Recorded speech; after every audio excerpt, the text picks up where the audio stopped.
I'm here with Gio, who has $54,000 worth of inventory valuation, according to GoToLister. He found all these books down in Louisiana, and in this video, he's going to share with you how he did it. Welcome to the channel, Gio.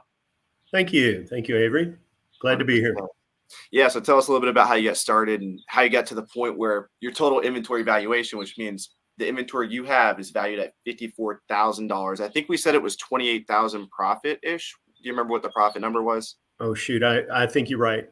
I think you're right. Somewhere around there, minus buy costs, which is probably 25,000, if probably a little bit more, 26,000, if everything's sold. So you're probably left with a true 22,000 profit, because 80% of books generally sell. So, yeah, just tell us a little bit about how you got started and how you found all these books. Sure. Well, a little bit about my background. I'm a recovering banker. My first career was as a banker. And then I got into construction, building houses. I'm still building houses. I simply enjoy doing that. And I wanted to figure out how to make money online.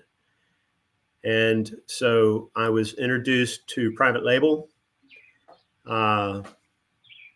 developed my product, proceeded to lose about $10,000. And so I still have a few of the products in stock with Amazon, but the PPC was just killing me and I needed to go in a different direction. I found Reezy. This was 10 months ago, I think, that I began with the books, and I just learned everything I could online from you, from Reezy, from Caleb, and the rest. And so I really had no system in play, really not a whole lot of plans. It was scattershot. But beginning February 1st, I brought my wife on board to do the processing and the shipping, and that relieved me of a lot of time. And so, so now our goal is 10 boxes of books a week, Monday through Friday. We take the weekends off. I do all of the sourcing.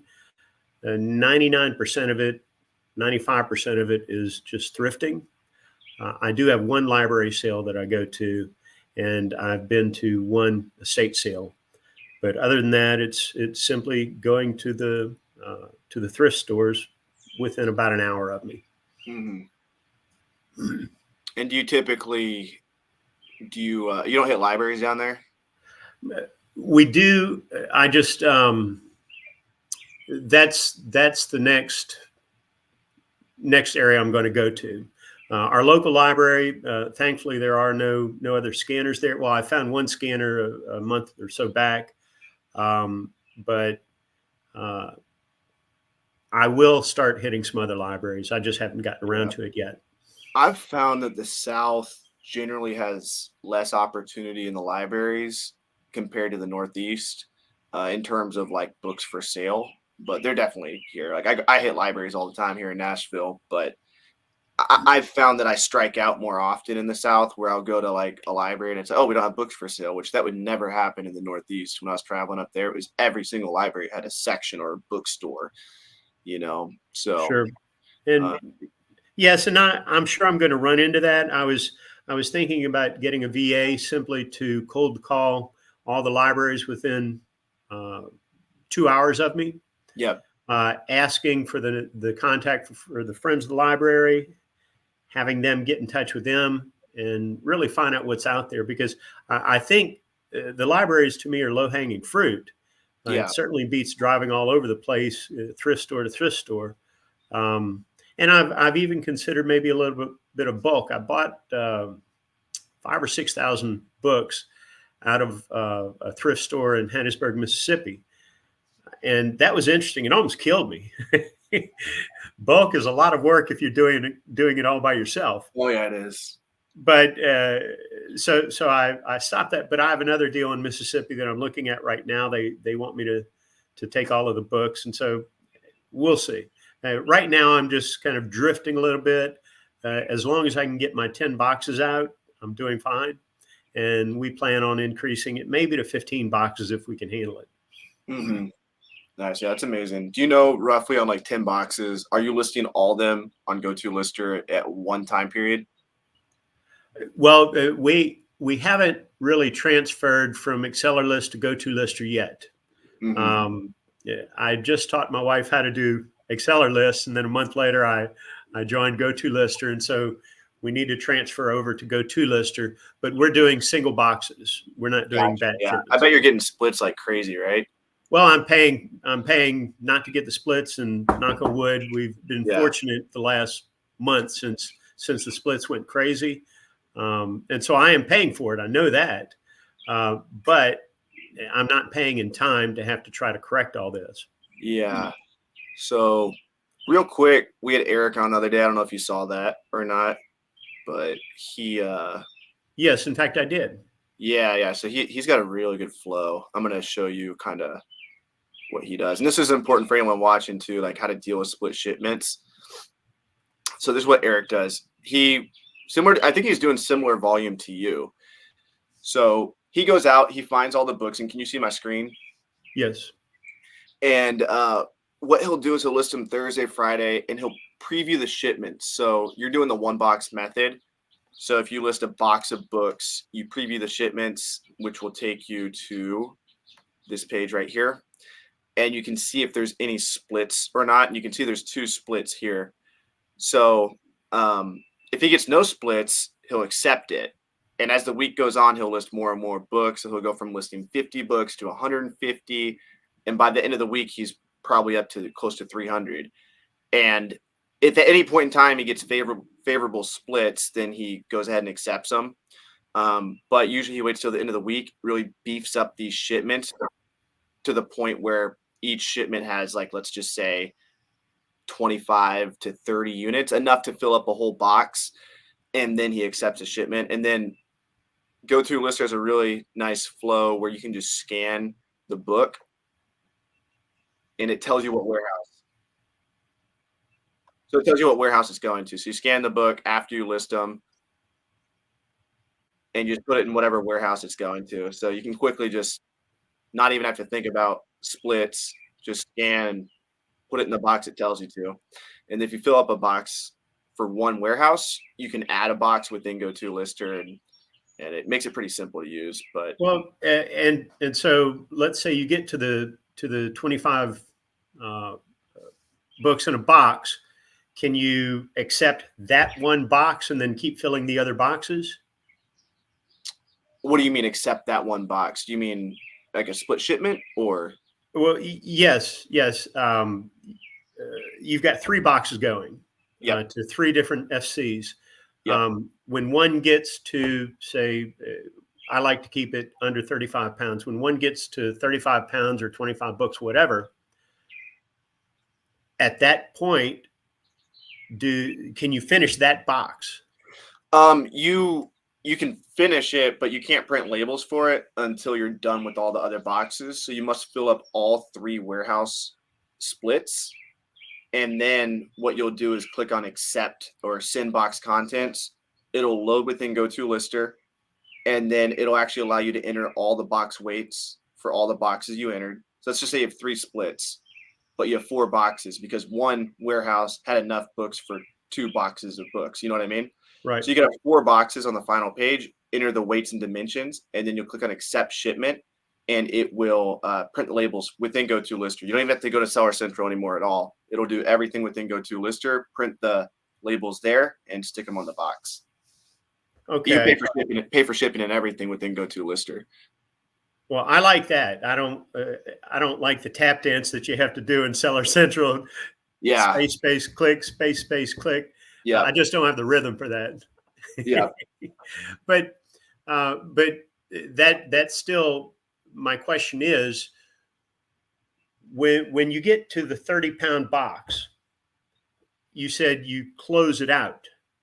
Well, it's like, this box going to Charlotte, it's at 30 pounds and I don't want to put anything else in it. okay, yeah, you just click on add box. So if it's going to Charlotte and you fill up 30 pounds worth of it, like you have to send all the books to Charlotte. So let's say you scan half the books in and it comes up to 30 pounds, you can then close that. You can physically close that box and then click on add box within go to lister and start a Okay. second Okay. box. I Yeah. see what you mean now. So 2 That makes boxes. sense. Yeah. So yeah, anyway, Good. back to the show. Any other tips for people going around getting books for the first time? Well, it's this sounds like a cliche, but it's consistency. That's really what counts. Um, I source, I think, 3 days a week. Um, I don't have a set number of day or a set days that I go, but I try to break it out into 3 days a week. I may go to a library sale on a Saturday every once in a while, but I made the commitment a long time ago that I don't work weekends, and I haven't worked weekends in a long time. And I am building a house right now, and so um, I can't let it overrun my time. But I need. I'm doing that consistent 10 boxes a week, and it's manageable. And so the real key is the consistency, I think. 100%. Are you doing any backroom access or anything like that at these locations? I have. Most of the time I don't get it, and I don't really ask for it. Again, there's so many books out there. That's the amazing thing about this business. I mean, we get prison crack returns on our assets, and there are just so many assets out there, and so it's basically limitless. And so I've hardly even begun scratching the surface. Mhm. I could. Well, one thing I did try were the free book pickups Yep. on Nextdoor and on Facebook Marketplace, and that was a fiasco. I should have really put in some parameters there because I was going all over the place just picking up a bunch of romance novels. It didn't make sense, and so, Mhm. but I do have so much more that I can do to bring in more books. I'm just I need to get to that point uh, and take more measures. 100%. Do you have any bookstores down there? Used bookstores? I do. Uh, in fact, I was at the French Quarter. Is a bunch of them across the lake, the New Orleans French Quarter. Mhm. It's kind of a funky uh, used book area, and so within a 1 mile radius, you probably have 10 used bookstores, but they don't want some old fart there with a scanner going through them. Mhm. And so uh, I only went to one in downtown New Orleans, the French Quarter, and I told them, "Look, I'm going to be scanning. Is that a problem?" They said, "No, that's fine." And so I scanned. The first 3 books hit, and it was fantastic. And so, but after about 10 minutes, he spoke with the owners, and the owner said, "No, we don't want any scanners here." Interesting. Yeah. So in essence, it was just "fuck you, I'm leaving," and so I did. Yeah. Um, I do have another one in a small town, Slidell, about 30 minutes from here, but I've already gone through all their books and taking everything, and they don't bring in that many books anyway. Mhm. We do have the Second and Charles, kind of like I think you have Savers. Yeah. We Well, have yeah, Second and we have neighbors Charles. up northeast. Here in Nashville, we have McKay's used bookstore. Yes, McKay's. That's where you had your apartment over. Yeah. So, Yeah. and so we have Second and Charles, but unlike McKay's, uh, Second and Charles will give you a credit of 2 to 3 cents per book. I mean, lower than pretty much anywhere, and you can't get past that. And then once you do get a credit, I had maybe $10 in credits for books that are dropped off. They put their price tags right on the Yep. barcodes every single time. That's what I was about to say. That's what I remember being worst about Second and Charles. Now Yeah, McKay's, they love resellers. They let you go in the store. There will be 10 at a time in there. They just don't like it when, you're too pushy when they're trying to put books on the shelf. But a big part of their business is selling carts filled with books to resellers like us. So they actually love us. except that old guy that thinks you're weird. Yeah, the security guard. he that man does not like me because I was doing all types of stuff at his store. I was bringing in gaylords of books, dropping them off for trade credit, and he just thought I was scheming, which I was. Yeah. Well, and so I guess moving forward, I'm split between hiring scouts or going a little bit deeper into bulk. Yep. I'm going to have to do one of those two things because I want to expand this thing and I want to automate it. As Do you have space for the gaylords if you do bulk? Hey, my wife would be pissed, but I've got a garage, a 2-car garage with her car in it, and what used to be my motorcycle area, and so that's now taken up by books and things like that. But I could. I have a mini storage that I for my construction company, so I could use part of that. There would be some logistics to take care of. When I did this 5,000 or 6,000 book load, I did it all out of my garage. And so I could do that, but it would be one gaylord at a time. Yeah, it'd be worth trying either one. I mean, if you know the locations that are good, you could pay a scout to go out for you. Yeah. I know Nathan Holmquist, he did that and paid basically double to the scout. So if the book was $1, he'd pay $2.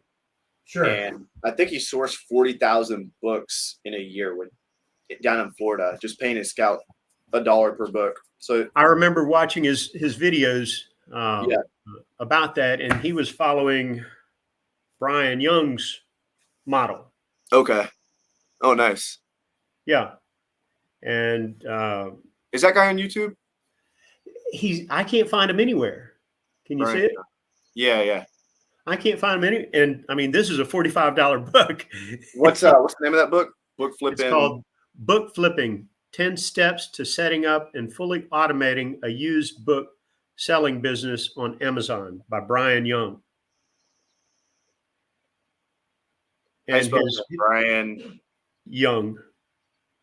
Is it with a Y or with a Y? Young. Cool. Yeah, I'm gonna look that one up. Yeah, he and even his website is no longer working, and so I think he just stepped back and I don't know what he's doing these days. He's never really been a huge part of the book selling crowd, which I've noticed, and so but yeah, I don't see anything about him anymore. Interesting. Yeah, I'm gonna look into that. Well, Gio, thanks for coming on for this video. And you're in the Facebook groups. Is it okay if somebody tags you in the Go-To-Lister group if they have a specific question for you? Absolutely. Yeah. So Gio, he's a contributor in the Facebook group. If you guys have Go-To-Lister, you're part of that community. You can sign up for Go-To-Lister free trial. It's the fastest listing software on the planet. I'll link that below. Also, if you guys want to grow your Amazon business and push yourself, I have a challenge called Feed the Beast Challenge. It's all about sending more profitable books to Amazon FBA. We do weekly coaching calls. It's all 100% free. You'll get access to my $400 course for free. That is linked below as well, starthumble.com/beast. So if you sign up for that, I guarantee you if you go through it, you'll get results. And much love. Thanks for coming on, Gio. Thank you, man. Have a good one.